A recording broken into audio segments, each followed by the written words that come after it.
कमर के बाला।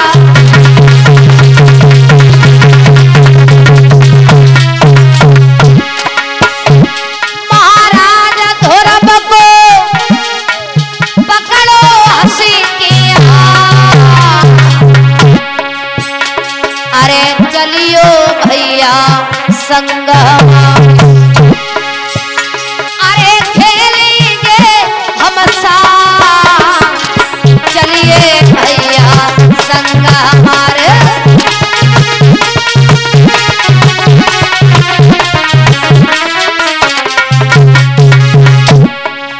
अब तो पकड़ कलाई धुरब भैया की चलो ले भाई।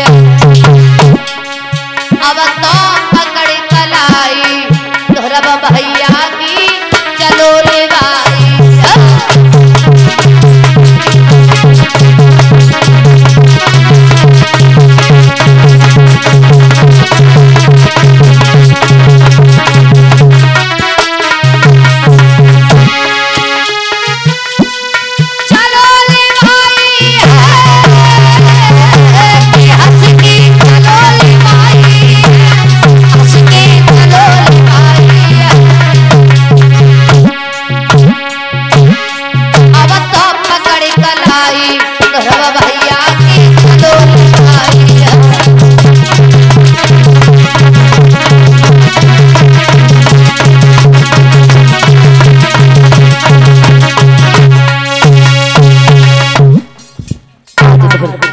महाराज कलाई को पकड़ करके दरबार में पहुंचे हैं और ये 500 रुपए कल्लू यादव नगला हरजू उनकी तरफ से ये 500 रुपए हमारे पास में आए हैं। भगवान दीर्घ आय प्रदान करे, धन के भंडार भरे रहे, प्रभु से यही कामना करते हैं।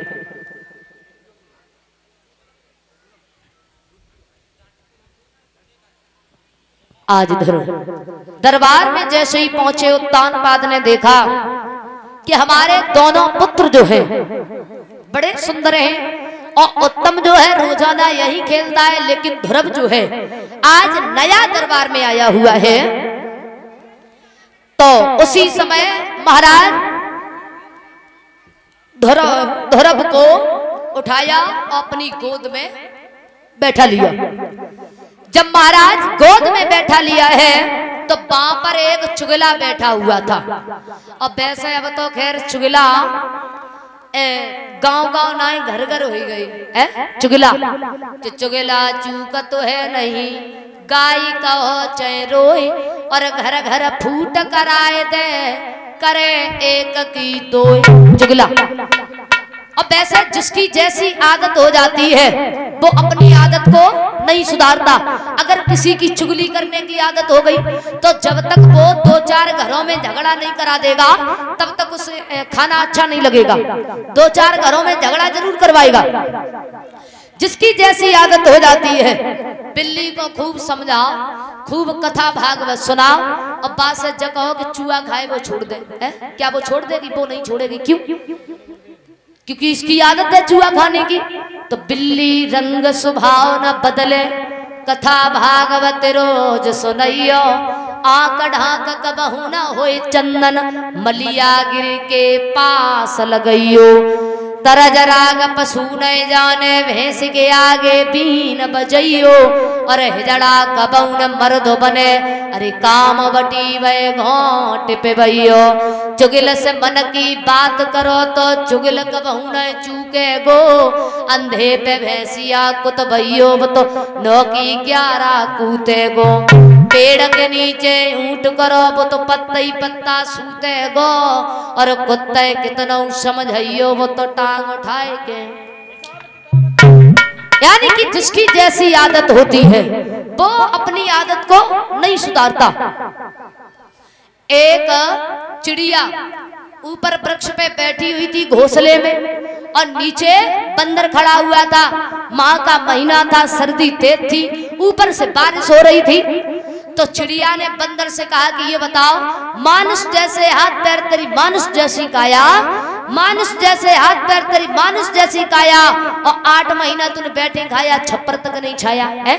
8 महीना में अगर छप्पर छाए ले तो काय ठंडन मत हो तो है। बंदर ने कही अच्छा वैसे हूं तो हमें सर्दी लगी रही, ऊपर से तू उपदेश और सुनाई रही। सो बंदर जैसे ही चढ़ो, वो चिड़िया जो घोंसला में बैठी हुई थी तोड़ मड़ोड़ के घोंसला फेंक दो। बोले अब तू बैठ ले, यानी कि सीख दे बाय जाए सीख सुहाय, सीख दे बाय जाए सीख सुहाय, और सीख का बंदर को दे जो घरू बिगड़ बाय। मूर्ख को उपदेश देना अपनी मूर्खता होती है। तो महाराज चुगला भाग करके रानी सुरची के पास में पहुंचा, कहा कि अरे आपका पुत्र जो है ऐसे खड़ा हुआ है कि जैसे किसी दासी का हो, और उस दासी का बालक जो है महाराज तानपात की गोदी में बैठा हुआ है।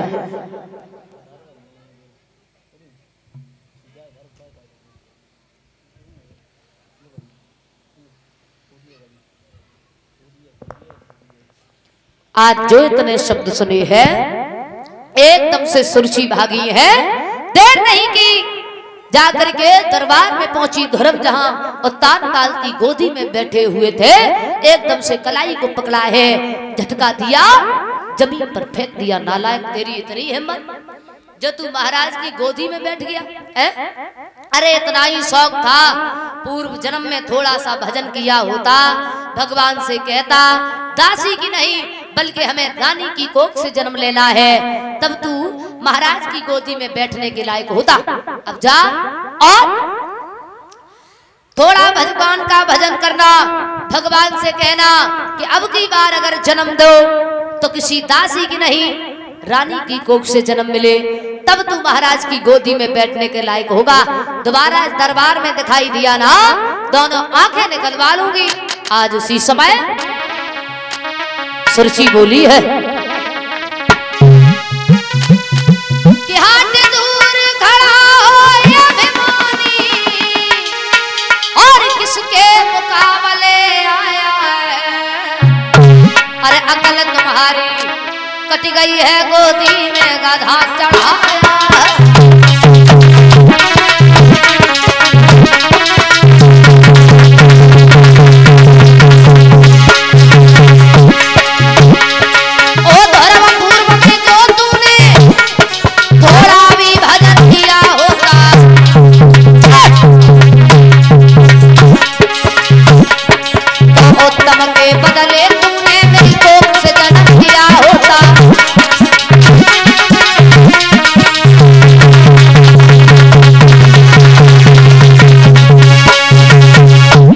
आज ध्रुव जो है रोते हुए वहां से निकल कर जाकर के मैया के पास में पहुंचे हैं।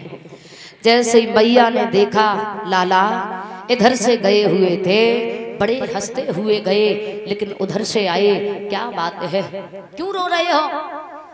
कहा कि मैया, उत्तम भैया हमें पिताजी के दरबार में लेकर के गए, पिताजी ने जैसे ही हमें देखा तो अपनी गोद में बैठा लिया, बड़ा लाड़ प्यार दुलार दिया, लेकिन मौसी ने हमसे बड़े उल्टे सीधे अपशब्द कहे हैं, और हमसे ही नहीं मैया आपके बारे में भी बड़े अपशब्द बोले हैं। लेकिन दुख उस बात का नहीं है कि मौसी हमसे कहती रही, लेकिन दुख तो एक बात का है कि मौसी हमसे कहती रही और पिताजी एक भी बात नहीं बोले। मैया तुम्हें नहीं मालूम है क्या?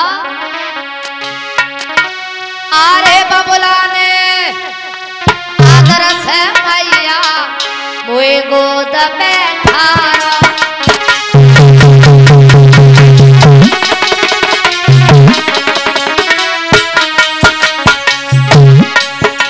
मौसी ने पकड़ी तारे धकेला मैया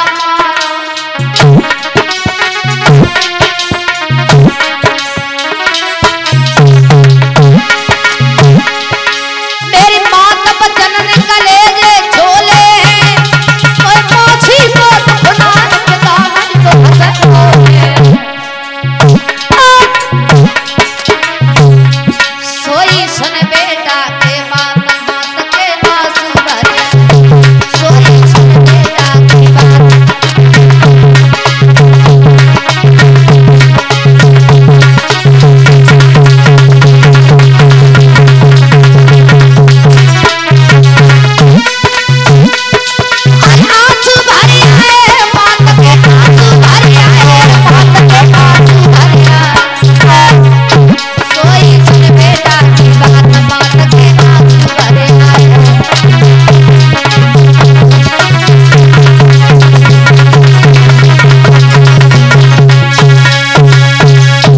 आज जैसे ही ध्रुव को रोते हुए देखा, कहा कि लाला अगर वो तुम्हारे पिता होते तो तुमसे कुछ कहते, वो तो उत्तम के पिता हैं। बोले फिर मेरे पिता कहाँ रहते हैं? बोले लाला वन में जाओगे, भगवान का भजन करोगे, तुम्हारे पिता जो है वहां तुम्हें मिल जाएंगे। अरे तुम्हारा तो पिता वो पिता है जो जगत का पिता है, कण कण में वास करता है, रोम रोम में वास करता है, हर चीज में संपन्न है, हर वस्तु में व्यापक है, वो है तुम्हारा पिता। आज धरो जो इतने शब्द सुने हैं, कहा कि भैया तो हमें अपने पिता की बहुत याद आती है, हम भी जाएंगे अपने पिता के दर्शन करने के लिए, आप हमें भेज दीजिए। बोले लाला अभी तुम छोटे हो, जब बड़े हो जाओ तब तुम जाना। बोले मैया बड़ा तो मैं हो गया हूँ, आप हमें भेज दीजिए। बोले ये सब बातें जो है वो बाद में करेंगे, पहले चलो भोजन करते, बड़ी तेजी से भूख लगी है। बोले मैया हमें तो ऐसा लग रहा है कि आप स्वर्ग में ले जा करके और हमें नरक में डालना चाहती हो। आज ध्रुव ने नन्हे नन्हे हाथों से मैया सुनीति के चरण स्पर्श किए हैं और आगे जब बढ़े हैं, मैया सुनीति ने रोका लेकिन ध्रुव नहीं रुके। उत्तानपाद ने सुना है कि ध्रुव जो है तपस्या करने के लिए वन में जा रहा है, तुरंत अपने सैनिकों को भेजा, कहा कि ध्रुव से कहो कि अब उसे वन में जाने की आवश्यकता नहीं है, अब उसे यहीं पर आधा राज्य दिया जाएगा, आराम से रहे, अब उसे और कार्य करने की आवश्यकता नहीं है। आज ध्रुव जिस समय चले हैं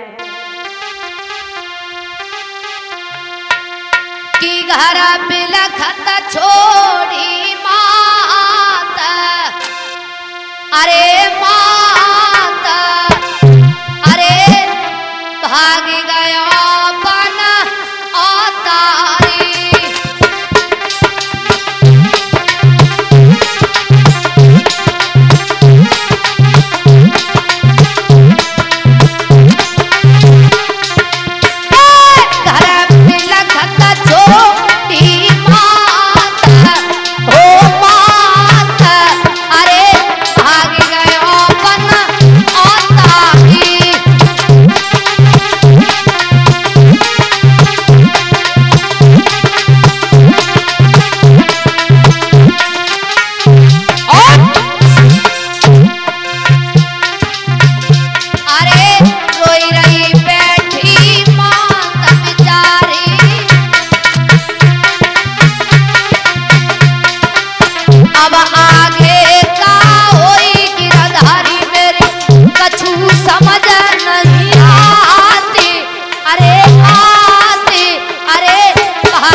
आज जैसे ही ध्रुव आगे बढ़े हैं तो सैनिक पास में पहुंचे, कहा कि अब आपको वन में जाने की आवश्यकता नहीं है।